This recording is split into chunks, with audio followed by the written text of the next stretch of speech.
Oh, okay, so Sean, thank you ever so much for coming. I mean, do you want to just say a little bit about who you are and what happened to you and kind of how it impacted you psychologically? Well, basically, I were a very fit bloke, and I don't say that easily. Yeah. I were a very fit bloke for my age. Mm-hmm. I expected to be so into retirement. Yeah. And then I had this stroke. I didn't recognise it as such. Yeah. And, well, it just completely came left the field. Right. So I ended up not recognising it as such and just feeling really, really weak. And I had no feeling in my left side at all. I could barely walk. I ended up staggering around the room. I went to, and I thought, well, I'm going to bed, Yeah. this is something I can sleep off. Yeah. And I went to mop the stairs and I tried to lift my left leg and it wouldn't lift high enough and it hit the stairs, ended up flat on my face. So I ended up dragging myself upstairs, basically, getting out of bed. I was due to see a doctor about another matter 2 days hence. Yeah. So I didn't actually do anything about it for those 2 days. Yeah. And when I saw him about that other matter, I asked him if there were any side effects to it, and I explained the side effects. Yeah. And he told me to go through A&E immediately and said that he'd send me, which we did. And we're there all afternoon really. Yeah. And then basically came back that I had a stroke. Right. And I think the hardest thing to deal with, certainly psychologically, because the physical effects are self-evident. Yeah. We're not being the person I were before. Yeah. But because my face hadn't dropped and things like that, when I looked in the mirror, I still saw the old person that I recognised. But when I tried to do something, I couldn't do it. Yeah. And I think that really, really got me down. Yeah. And then, of course, excuse me, I got finished from my job because there's no way I'd ever be fit enough to ever do the job I did again. It was a physical job, heavy. And so then, of course, you're trying to recover from basically what's a life-changing event. But you've also got the worry of the financial burden and all because you money stop. Yeah. So you've got the physical side of things, you've got the emotional side, you've got the practical stuff, you've got finances. That's how it's lots of stuff together, isn't it? And it was so debilitating because I used to be like the sort of prime mover in problem solving for the family and stuff, suddenly you can't do that anymore because you can't even look after yourself, never mind look after other people. And I found it hard to accept, and I think that's the hardest thing to accept is that you're not who you used to be. Yeah. And that's not an easy thing to come to terms with. No. And I think that's why the stroke team really sort of came into their own. Because you can't accept it. You can't accept that you used to be able to walk 20 miles and not bat an eyelid. Now you can't walk 20 paces without a walking stick, Yeah. And, well, I tend to be internal, keep things internal. Yeah. And I didn't really want to tell my kids how I was really feeling, although they're very supportive, obviously. Well, through talking to people like Emma and, other members of the stroke team, they persuaded me to tell my kids how what was going on. Yeah. Because, and I'm glad I did, because I could see how much they enjoyed helping me. Right. Whereas I didn't want to appear vulnerable at all. Yeah. In fact, on the day that, a couple of days after I had it, my daughter came round with grandkids to Elmwood shopping. Yeah. And I was just like down, looking for his sewer I needed. She'd get it for me. And my granddaughter stood there and she's only 2. And I just felt my balance going. Yeah. And I just thought, oh my God, I'm going to flatten her here. Because I'm going that way, it's my left side. So as I went down, I managed to scoop my arm around her, throw her up. I slammed into the floor and she landed on top of me and got up and ran off crying. And then I had to put my hand out to my daughter to hold me up, and I started crying because my emotions were so elevated Yeah. that I just couldn't control them. And every time, not when I thought about myself, but every time I thought about my kids, Yeah. I just filled up, you know. Yeah. And I think things really got on top of me. And I think you both came up soon, and Emma's been coming subsequently ever since. Yeah. And you know, I think that's really helped because my short-term memory had gone, so I could remember things from years ago. But if I didn't write stuff down, Yeah. I could have a appointment tomorrow and I'd just forget about it. I think I did that once, didn't I? Yeah. I went down with my nieces and then were coming up and reminding me, and I thought, oh, I'd forgotten completely. That's fine. Yeah. But, Yeah. so basically, I was determined not to let stroke define me. Yeah. So I threw myself in. I went to Fit for Life. Yeah. I did those 10 weeks. Yeah. Then I went on the online enroll talking about things, and I found that helpful.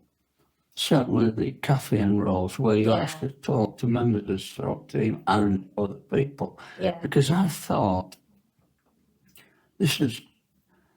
my problem was I wasn't recovering fast enough Yeah. for me personally. Other people were quite happy with how I was recovering, but it wasn't enough for me. I tried to overdo it, Yeah. and I had to step back Yeah. because I went for a walk with a stick with a friend, and we walked and walked and walked, obviously pausing every now and then until I physically dropped. Right. And I was out for the week. Yeah. I couldn't even do my exercises in Fit for Life. I was that weary because fatigue is a big problem. Yeah. And it's a steep learning curve, isn't it? It's a hard learning curve, especially when you're used to being able to, physically do anything you want to do. Yeah. And now suddenly you can't do anything you want to do. And it sounds like one of the things that you've kind of come up against time and time again is that you kind of intellectually you know it, but in the moment emotionally you're still trying to do everything you always did, and it takes a lot of work from you and people around you to feel okay about doing what works for you now. I mean, I'm assuming a lot of different steps. Yeah. And there was one time when it really, really got on top of me. Yeah. And I was talking on Cafe and Roll, I think. And basically to alert people to the fact that I was really, really down and feeling, is it worth going on, basically. Yeah. But fortunately, people like yourselves,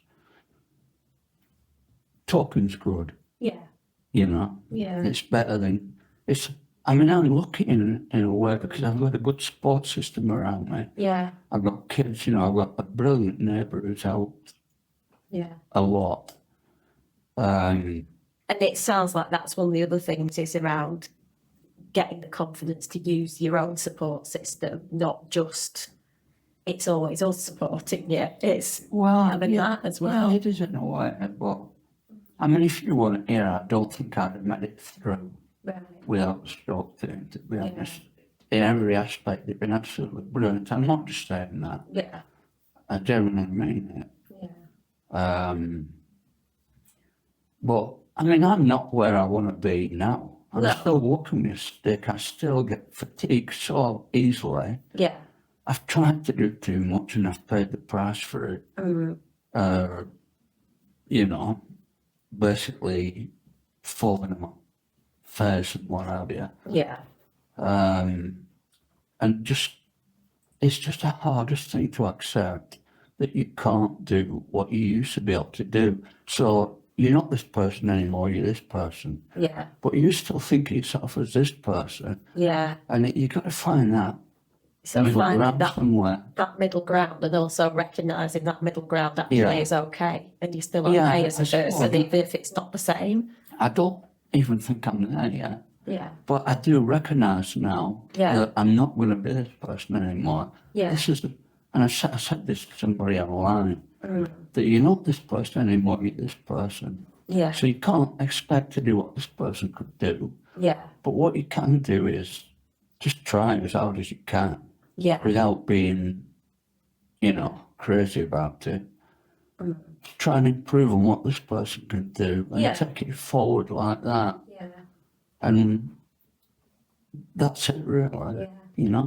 I suppose one of the things I was just thinking about as well is that obviously that's going to be a work in progress for a long time to Yeah. come, isn't it? Yeah. It's kind of like a lifelong task. Yeah. But the stroke team aren't going to be here No, forever. that's true. And I suppose I can't think what's going to help you when the stroke team have finished their bit. What's going to help you carry on with that? Is it going to be you? Is it going to be just you and your friends? Will you use Stroke Association or the other things that you're thinking? Actually, this is Well, what's going to help me in the long like I run. said, in a way I'm lucky. My son works in Up and Active Oh yeah. and he's got me onto that course. Yeah. So, but also